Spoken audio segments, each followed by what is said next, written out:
Yeah. That's Mr. T. Now you go on, Mr. T. You go on. Now you go on. I got the business to take care of. The business I have to take care of is, I feel like I'm almost channeling my father. Yeah, I've seen people do channeling before. Well, at least one time that I actually can remember. I've seen a lady do it, and it seemed pretty real to me.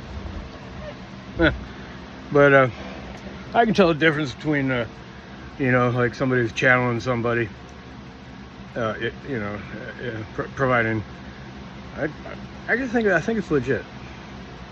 I don't think the people that I'm looking at, I don't think they're liars or con artists or so imaginative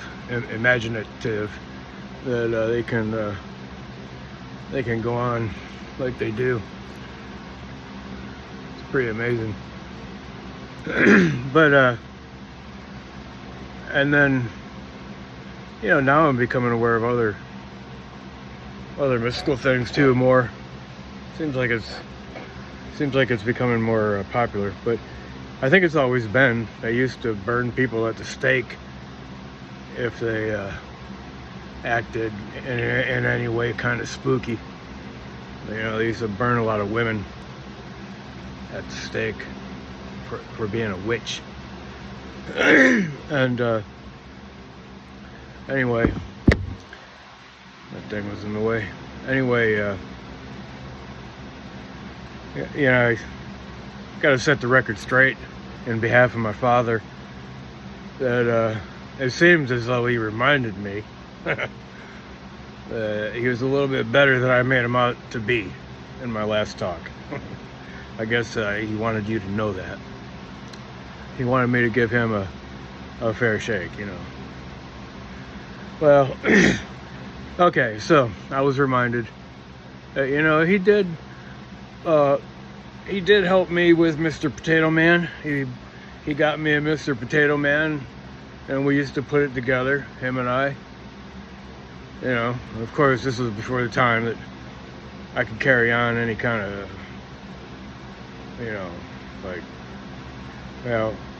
I just have to say that, I was little. I wasn't like a 12-year-old. Even though now, that's when I started smoking marijuana, and I think a 12-year-old is little. Kind of very little. But big enough to play baseball and stuff. And big enough to smoke marijuana. I did. So, I'm not recommending it, though. I think it's bad for your lungs. Anyway, so we did that together, and also he got a chalkboard and was showing me how to draw shapes like a pear and a star going like this, like that. Well, you can't see my finger, like that. And I remember that actually kind of took me a little bit of time to remember those lines, and that little thing right there is kind of like the same kind of part of my mind I think I use when I'm learning my guitar. And anyway, I just made that correlation just now. Actually, it's amazing how things come to you. But anyway, yeah. And then he also wanted me to make sure that I mentioned that he didn't really have an aversion to music, although he never played the radio or anything like that. He did buy some radios for the boys, and I never got my own radio though. But he could only afford 4 of them, I guess. $100, $25 a piece. It was like at a truck stop or something. And along with that, look, his Volkswagen Bug, he turned that into a dune buggy.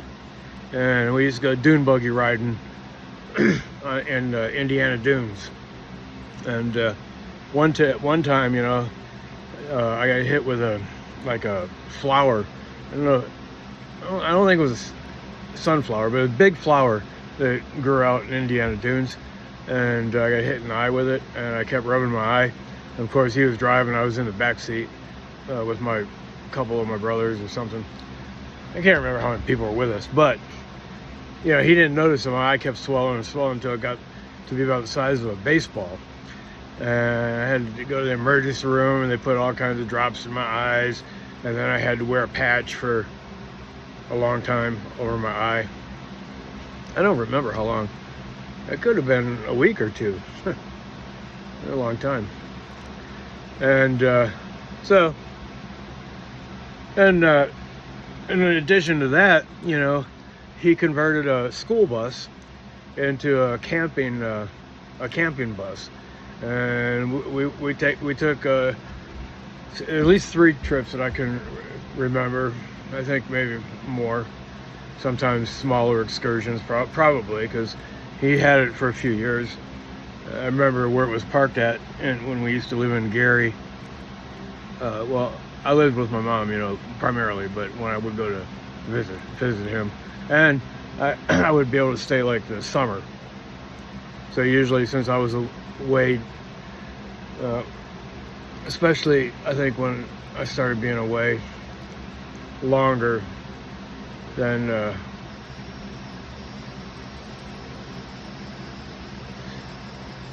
well, I was just saying that when I say where we lived, I just wanted to say that I didn't really live with him like year round or anything. It was like during the summertime for a while. And then, we went places. And then later on, when I was even a little bit older, he got a boat where we could ski off the back of it. And we went skiing. And I learned how to slalom ski. That was a lot of fun. First, I learned how to ski on 2 skis, and then I learned how to slalom ski. And the biggest part is pulling yourself up out of the water, keeping so you don't flip over and stuff. And when I was a little kid, we used to he got a big toboggan, and we'd go up to the big hill and go tobogganing and sledding. So and he got. I think I rode my first mini bike with him, and he was pushing behind me. He kept his hands on the back of it, so I wouldn't fall over. I wanted to make sure I didn't fall over, because obviously I don't have no training wheels. So what I did is I gave it more gas faster, so I took off without him because he couldn't go fast enough. We did that in the backyard. So you see, I did a lot of stuff with my father. So he wanted me to make sure that I let you know that.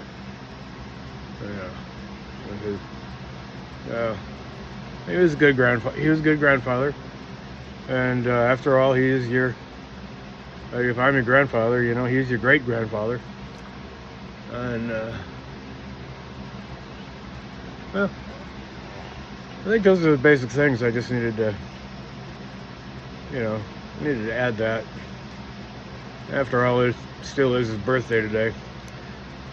Sometimes I think maybe these are could be my final talks. Before I go back into consciousness and establish that relationship. I hope it works out that way. Yeah, it's hard to if you have to think that when people die, you just got to forget them because they're no more. Nobody wants to do that. They want to keep the person alive in memory, at least for the lifespan of the grandchildren. I think, at least, But my grandfather, he was very, very quiet.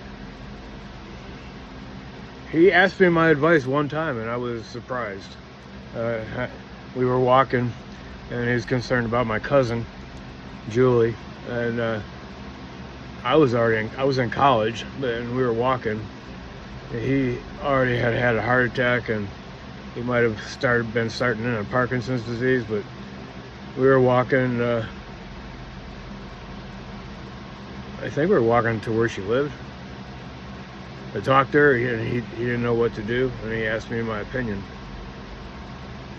That was very touching for me.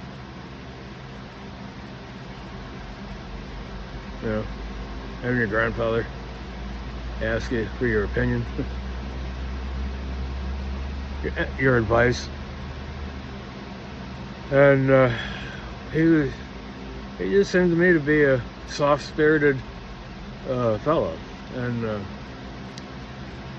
think my son Adam took his nature from my grandfather. I think I took more of my nature from my father and my mother, you know, in some things, and my father in some different things.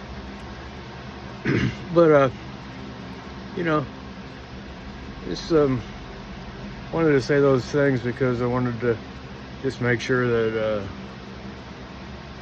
that I did right by my father.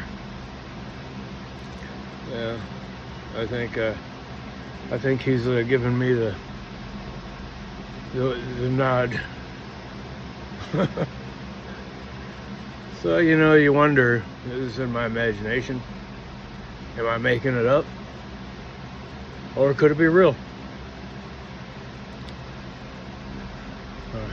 Real in what way? Well, well, so, you know, in Star Trek Next Generation, my father also took me to the one movie that I remembered seeing when I was a kid is Star Trek, not Next Generation. Actually, when it first came out, it was called Star Trek, and you know, it was the first one that came out. I know it wasn't the first book in the series, but it was the first one that came out. And he took us all to see that. Oh, but in there they, you know, say, you know, may the force be with you. And you know, so I like I said, I like using the word source in reference to God. And I also like to use the word force. Like I like how they say, may the force be with you. And it's actually what I feel like saying, you know, right now. Like, it's one thing to say, may God be with you. It's another thing to say, may the force be with you. Well, you know, some people say it all boils down to love. Sometimes it's hard for me to break everything down into love. It seems like there has to be more really, really positive emotions more than love. But if you use love as a gestalt, a gestalt is the whole thing. Well, and I think that comes from Jungian terminology, Carl Jung. Anyway, no.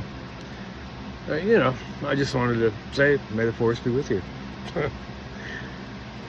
Stay strong. Be courageous. Stay loving. Be good.